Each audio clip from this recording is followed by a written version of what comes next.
नमस्ते। पिछले 1.5 साल से भारत के पड़ोसी देश पाकिस्तान में खलबली मची हुई है। पाकिस्तान कई दशकों से भारत को अस्थिर करने के लिए आतंक नीति अपनाए हुए है। उसने कई आतंकी संगठनों को तैयार किया और आतंकियों की फौज भारत के विभिन्न हिस्सों में भेज दी। इन आतंकियों में कुछ को भारत में निपटा दिया गया और कुछ बड़े आतंकी अभी भी पाकिस्तान में रह रहे हैं। लेकिन बीते सालों में पाकिस्तान में छुपे आतंकवादियों की रहस्यमय तरीके से हत्याएं होने लगी। यह काम बेहद रोमांचक अंदाज में खेला गया। कहीं से अज्ञात बंदूकधारी या फिर मास्कमैन आते और पाकिस्तान में रह रहे आतंकियों को गोलियों से भूनकर रफूचक्कर हो जाते। इस लुका छिपी के खेल में पाकिस्तान के 2 दर्जन से अधिक आतंकी निपटा दिए गए। पाकिस्तान ने इन हत्याओं के पीछे भारतीय एजेंसियों का हाथ बताया, जिसे भारत ने सिरे से खारिज कर दिया। भारत ने साफ कह दिया कि उसने ऐसी कोई लिस्ट तैयार नहीं की है।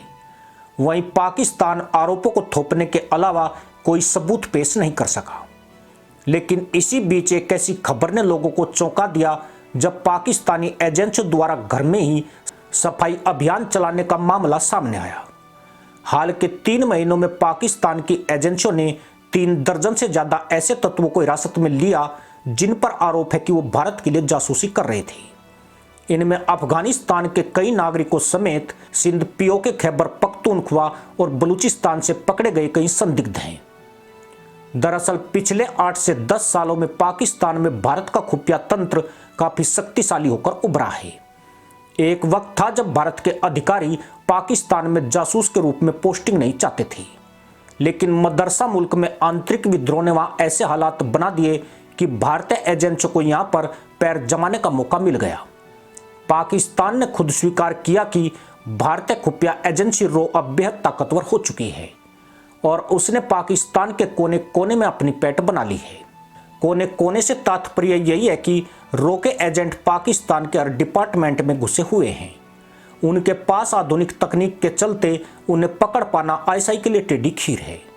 भारत सिर्फ जमीनी सोर्स का ही इस्तेमाल नहीं कर रहा है, बल्कि अपने जासूसी उपग्रहों के जरिए वह पाकिस्तान के चप्पे चप्पे पर नजर रख रहा है। यानी इन्फॉर्मेशन वार में पाकिस्तान को भारत ने बहुत पीछे छोड़ दिया है। खुफिया एजेंसी आईएसआई को शक है कि भारत अपने सैटेलाइट के जरिए पाकिस्तान में मौजूद आतंकवादियों को ट्रैक कर रहा है। इससे पहले तक यह काम एजेंटों के द्वारा किया जाता था, लेकिन स्पाई सैटेलाइट ने यह काम आसान कर दिया है। सैटेलाइट के माध्यम से टारगेट को लॉक किया जाता है, फिर देश में मौजूद रो के एजेंट्स को टारगेट को खत्म करने का जिम्मा सौंप दिया जाता है।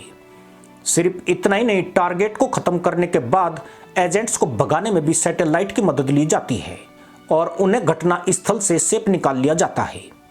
पाकिस्तानी एजेंसियों का यह शक बेवजह भी नहीं है। बीते 4-5 साल में भारत ने कई स्पाई सैटेलाइट लॉन्च किए हैं और उसी के बाद से पाकिस्तान में आतंकियों की हत्याओं में तेजी आई है। हालांकि आईएसआई ने अपने आतंकियों को बचाने के लिए पुरजोर कोशिश की है। उन्हें दिन में इधर उधर घूमने और दड़बों से बाहर आने की चेतावनी जारी की है। अगर बाहर आना बेहद ही जरूरी हो तो सिर पर कैप लगाने और चेहरा ढककर निकलने के निर्देश दिए हैं। संभव है कि आईएसआई ऐसा करके अपने कई आतंकियों को बचाने में कामयाब रही है। भारत के जासूसों के नाम पर आईएसआई ने कई बलूचों, सिंधियों और पश्तूनों को बावलपुर और मियांवाली जेल में डाल दिया है, जबकि दर्जनों लोग सेना की हिरासत में हैं। इनमें कई अफगानी नागरिक भी शामिल हैं। पाकिस्तान ने यह नहीं बताया कि हिरासत में लिए गए लोगों में कितने भारतीय हैं और क्या उसे आतंकियों की हत्याओं में भारत का हाथ मिला है। पाकिस्तान ऐसा देश नहीं है जिसे भारत के खिलाफ सुराग मिले और वह खामोश बैठ जाए। वह तो हमेशा ही भारत को बदनाम करने का मौका तलाशता रहता है। जासूसी के नाम पर उसने जिन लोगों को पकड़ा है उनकी पृष्ठभूमि भी छुपा ली गई है। सीधी सी बात है कि आईएसआई अभी भी अंधेरे में तीर चला रही है। कुछ महीने पहले पाकिस्तान ने 3 अफगानी लोगों को गिरफ्तार किया था और दावा किया था कि उन्होंने विदेश में बैठे एक भारतीय के आदेश पर आतंकवादी की हत्या की थी। पाकिस्तान ने तमाम सबूत होने का दावा भी किया था, लेकिन उसके दावे जुबानी जमा खर्च से अधिक साबित नहीं हुए। पाकिस्तान में भारत के लिए जासूसी करना अन्य देशों की तुलना में हमेशा ज्यादा जोखिम भरा रहा है। आईएसआई भी खुद दुनिया की खतरनाक खुफिया एजेंसियों में शुमार है। उसकी नजरों में आए बिना सूचनाएं जुटाना हंसी खेल नहीं है। अगर पकड़े गए तो या तो मौत नसीब होगी या फिर कभी न खत्म होने वाली कैद। 1970 से 1976 में भी पाकिस्तान में रो का बड़ा नेटवर्क बन गया था। रो और इजराइल खुफिया एजेंसी मोसाद मिलकर यह पता लगाने की कोशिश कर रहे थे कि पाकिस्तान का परमाणु संयंत्र कहां पर है। 1977 के शुरुआती हिस्से में रो के जासूसों को कऊता का पता लगा था। कऊता पाकिस्तान के रावलपिंडी में एक पहाड़ी इलाका है। यहीं पर परमाणु प्रोग्राम की तैयारी चल रही थी। लेकिन 1977 में देश में जनता पार्टी की सरकार बनी और मोरारजी देसाई भारत के प्रधानमंत्री बन गए। मोरारजी देसाई को शक था कि इंदिरा गांधी की सरकार ने रो की मदद से जनता पार्टी के नेताओं की जासूसी करवाई थी, इसलिए उन्होंने रो के परीख उतरने शुरू कर दिए। जब रो ने उन्हें कऊता में बन रहे परमाणु संयंत्र की जानकारी दी तो उन्होंने रो से कहा कि वो पाकिस्तान के आंतरिक मामलों में हस्तक्षेप न करे। यही नहीं, बड़बोले मोरारजी ने पाकिस्तान के राष्ट्रपति जनरल जियाउल हक के सामने यह भी उगल दिया कि भारत को पाकिस्तान के सीक्रेट मिशन के बारे में पता लग चुका है। जिया इशारे से ही समझ गया कि परमाणु संयंत्र की बात हो रही है। उन्होंने रो के एजेंट्स का पता लगाया और आईएसआई की मदद से रो का पूरा नेटवर्क खत्म कर डाला, जो 10 साल की कड़ी मेहनत से तैयार हुआ था। और इस तरह सैकड़ों एजेंट्स की मौत के साथ ही इस ऑपरेशन का दर्दनाक अंत हुआ। बाद में जिया ने मोरारजी का एहसान उतारते हुए उन्हें 1988 में पाकिस्तान का सर्वोच्च नागरिक सम्मान निशान पाकिस्तान दिया। देसाई ये सम्मान पाने वाले पहले भारतीय थे। लेकिन रो के एजेंट्स को शहीद कराने वाले मोरारजी देसाई अकेले व्यक्ति नहीं थे। मई 1999 में जब रो ने कारगिल युद्ध के दौरान पाकिस्तान के जनरल परवेज मुशर्रफ का फोन टैप किया था, तब भी भारत के नेताओं ने बड़ी गलती कर दी थी। रो ने पाकिस्तान के 2 चोटी के जनरलों के बीच एक बातचीत को रिकॉर्ड किया था।